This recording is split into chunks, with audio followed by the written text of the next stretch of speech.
नमस्कार दोस्तों, मैं अश्विनी वशिष्ठ और आज का टॉपिक जो मैं कवर करने वाला हूँ काफ़ी इंटरेस्टिंग है, काफ़ी इंपॉर्टेंट है और मार्केट में एक क्यूरियोसिटी भी है इन्वेस्टर के बीच कि जहाँ पे हम किसी मार्केट में हमें जो ये बताया जाता है कि इन्वेंट्रीज है ही नहीं, मार्केट बड़ी तेज़ी से दौड़ रही है, कोई प्रोजेक्ट लॉन्च होता है हाथों हाथ सोल्ड आउट दिखा दिया जाता है, तो क्या इसके पीछे सच है और क्या इसी तरीके से मार्केट चलेगी या मार्केट डंप होने वाली है।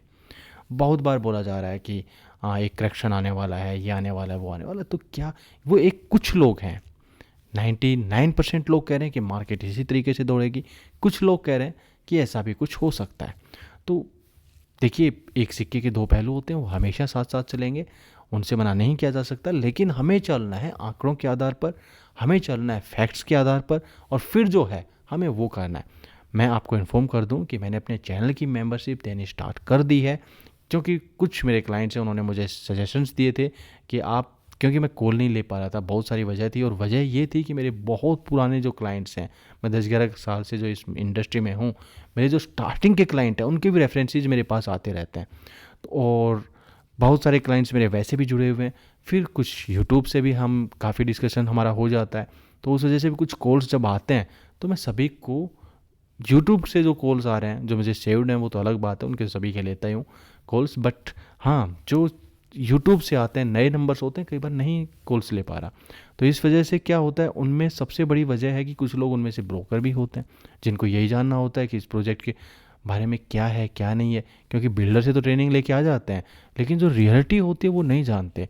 तो कुछ लोग किसी प्रोजेक्ट को नेगेटिव करना चाहते हैं, कुछ क्या करना, जो भी उनका फंडा है यार, लेकिन मैं आपसे हाथ जोड़ के विनती कर रहा हूँ कि मेरे पास कॉल ना करें, क्योंकि आप चाहे इंग्लिश बोलें या कुछ भी बोलें यार, मैं समझ जाता हूँ, इतना टाइम हो चुका है मुझे और इतना टैलेंट भी है कि मैं जानता हूँ कि कौन क्लाइंट है कौन नहीं है। तो ऐसी बातें ना करें, वो क्यों करते हैं क्यों नहीं करते।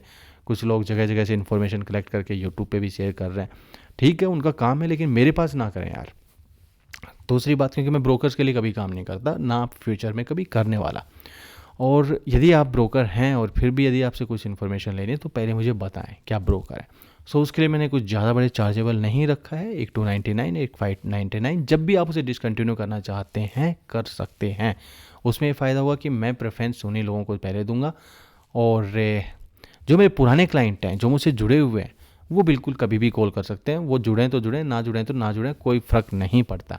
सो आज हम जिस टॉपिक पे बात करने वाले हैं, जैसा कि मैंने बताया कि क्या हो रहा है मार्केट में, हम इसे स्टार्टिंग से लेके चलेंगे क्योंकि 2-3 एपिसोड में करना है तो हमें पूरी इन्फॉर्मेशन इसके बारे में होनी चाहिए। सो इस वीडियो को स्टार्ट करते हैं मुंबई के रियल एस्टेट के साथ, क्योंकि पायनियर मार्केट है और हमेशा रहेगी। इसके साथ साथ दूसरी मार्केट्स भी हम उनके बारे में बात करेंगे, total all over India. Gurgaon के मार्केट में हम स्पेशली बात करेंगे। सो यहाँ पर यदि मैं आपको बात करूँ गुड़गांव से पहले मुंबई को ले लेते हैं।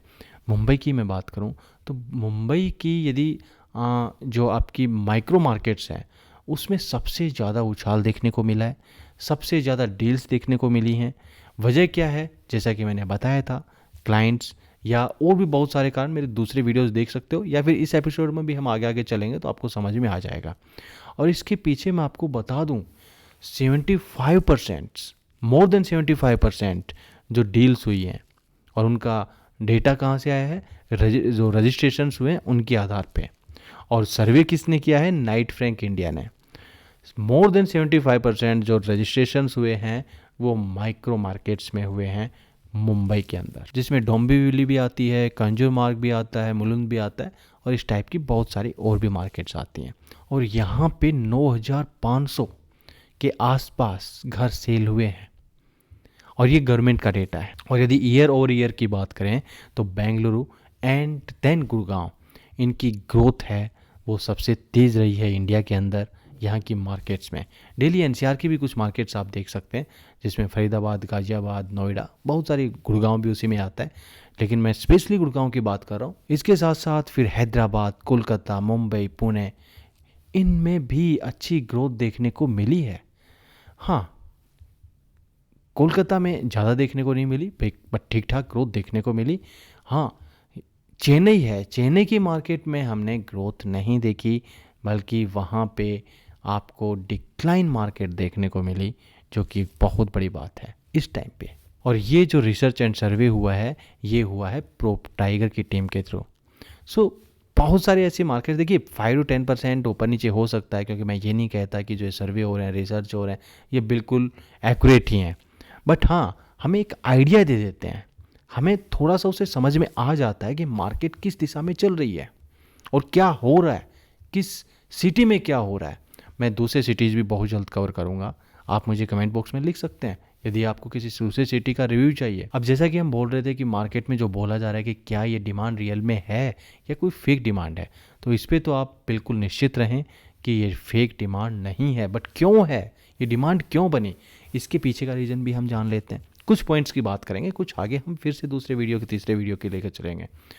सबसे पहले तो आप जानते हैं कि इंडिया के अंदर एक बहुत बड़ा एरिया कोई सिटी लेकर नहीं चलता।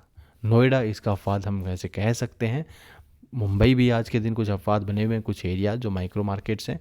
बट क्या करते हैं, ज़्यादातर सिटीज़ में क्या होता है कि गवर्नमेंट है वो एक एरिया को चूज करती है, एक छोटे से एरिया को, और उसको डेवलप करने के बाद ही नेक्स्ट स्टेप बढ़ाती हैं। इसलिए जो आर जोन है इंडिया के अंदर वो बहुत कम है, एग्रीकल्चर लैंड बहुत ज़्यादा है। इस वजह से क्या होता है, फिर जो आर जोन है उसको बढ़ाने की स्पीड बहुत कम है, और इस वजह से क्या होती है कि डिमांड बड़ी तेज़ी से बढ़ जाती है। अब यदि मैं गुड़गांव की बात करूं तो आपने देखा होगा कि गुड़गांव के अंदर आर जोन है ही नहीं। बिल्डर को यदि लैंड चाहिए वो बिल्डर से खरीद रहा है, डायरेक्ट लैंड नहीं मिल रही है। बिल्डर को लैंड चाहिए, वो बिल्डर से खरीद रहा है। ये एक बहुत बड़ी बात हो रही है गुड़गांव के अंदर। इस वजह से क्या होता है कि प्राइस बड़ी तेज़ी से ऊपर जाते हैं, और वो हमेशा तब तक चलते रहेंगे जब तक गवर्नमेंट पॉलिसी चेंज नहीं करती। और कुछ स्टेट की जो गवर्नमेंट होती है वो चेंज होती रहती है, बट पॉलिसी चेंज नहीं होती। गवर्नमेंट बेसिक चेंज हो बट पॉलिसी चेंज नहीं होती। गुड़गांव की पॉलिसी सेम चल रही है, स्टार्टिंग से चल रही है। सो इस वजह से ये रेट बढ़ता रहेगा। आप डेवलप्ड कंट्रीज हैं उनमें देखिए, उनमें बेसिक इंफ्रास्ट्रक्चर है, बहुत एक बड़ा एरिया लेकर चलते हैं, और जो रोड्स की कनेक्टिविटी है, पानी है, जो बेसिक जो भी नीड्स हैं वो वहाँ तक पहुँचा दी जाती हैं, और लाइसेंस लेना बड़ा आसान है नए प्रोजेक्ट के लिए।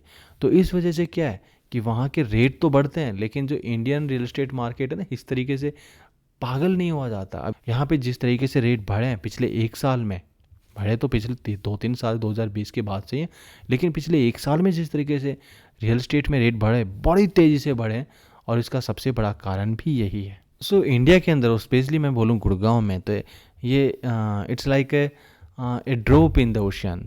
तो ये एक बहुत बड़ी प्रॉब्लम रहेगी, आगे भी रहेगी, और सेम पॉलिसी आगे भी चलती रहेंगी, तो रेट भी इसी तरीके से इंक्रीज होते रहेंगे। के बाद मेरे पास बहुत सारे क्वेश्चंस आते हैं कि क्या जो कोरोना इफ़ेक्ट्स है वो ख़त्म हो चुका है, क्या ये सबसे बड़ा कारण है यहाँ का रेट बढ़ने का। देखिए क्या है, मैं मानता हूँ कि कोरोना एक अनिश्चितताओं का दौर था, और उसमें कोई निश्चित इन्वेस्टमेंट जहाँ से निश्चित रिटर्न मिल सके वो हर कोई चाहता था। जहाँ से डर है वो ख़त्म हो, क्योंकि स्टॉक मार्केट में डर था उस टाइम पे, हर कहीं डर था कि पता नहीं कल को क्या होगा। बट हाँ, जो प्रॉपर्टी है वो सेफ रहेगी। हो सकता है कुछ दिन के लिए रिटर्न मिले या ना मिले, बट प्रॉपर्टी का रिटर्न है आने वाले 2 साल या 3 साल में आपको अच्छा मिल जाएगा। और इस वजह से बहुत बड़ा इन्वेस्टमेंट यहाँ पर आया था, एफडीआई के थ्रू भी, यहाँ के इन्वेस्टर्स ने भी। सो इस वजह से वो रेट उस टाइम पे बढ़ा था। बट आज यदि मैं आपको कहूँ तो ठीक है, उसका इफ़ेक्ट हो सकता है इस टाइम पे नॉमिनल हो, बट जो एक सेंटिमेंट्स बने थे, जो एक सोच बनी थी, वो ये बनी थी कि कम से कम सिटी के अंदर एक घर हमारा होना चाहिए, और वो मैं आज भी देख रहा हूँ।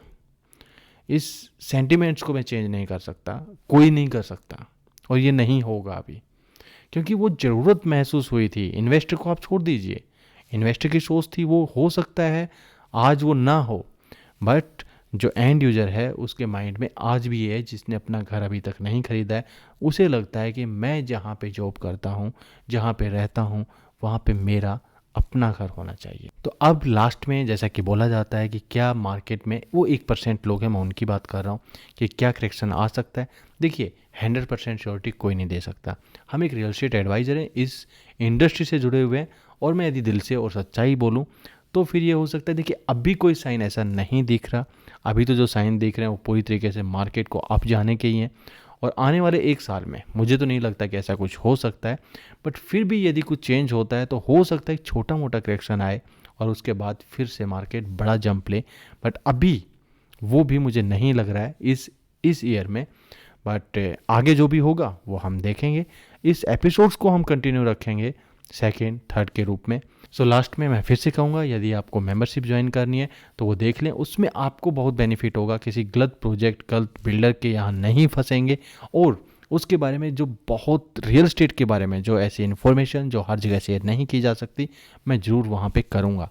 और वैसे मेरा कंटेंट इस पर भी बहुत अच्छा रहेगा। कोशिश करता रहूँगा कि जो मैं इन्फॉर्मेशन मुझे हर किसी के साथ शेयर करनी चाहिए मैं वो यहाँ भी करूँगा, बट कुछ वीडियो स्पेशल उन लोगों के लिए भी रहेंगे। सो चैनल को सब्सक्राइब कर लें, अपने कलीग्स अपने फैमिली मेम्बर्स या जहाँ भी आप इस चैनल को शेयर कर सकते हैं तो आप वहाँ पे भी करें यदि आपको लगता है कि ये चैनल इस लायक है। और मिलेंगे फिर नेक्स्ट टाइम, तब तक के लिए थैंक यू वेरी मच।